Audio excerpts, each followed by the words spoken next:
So వినడం ద్వారా English ఎక్కువగా నేర్చుకోవచ్చు అనేది మనకి ఎప్పటి నుంచో scientific LSRW skills. First we have to listen to the people.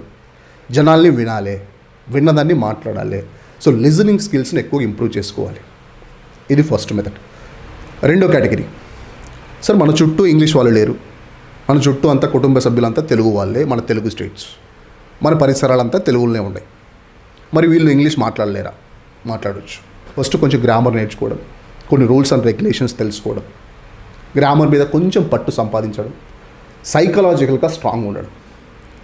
నేను ఇంగ్లీష్ మాట్లాడితే if I speak in English what they will think of me, వాళ్ళు నన్ను ఏమనుకుంటారో, ఇలాంటి ఆలోచనలు లేకుండా ఏమన్నా అనుకుని first I have to speak in English అని చెప్పి కొంచెం దృఢ సంకల్పంతో ఇంగ్లీష్ గ్రామర్ రూల్స్ తెలుసుకొని ప్రాక్టీస్ చేసి కమాండింగ్ తెచ్చుకొని ఇంగ్లీష్ నేర్చుకున్న వాళ్ళ సంఖ్య మన తెలుగు స్టేట్స్లో చాలామంది ఉన్నారు.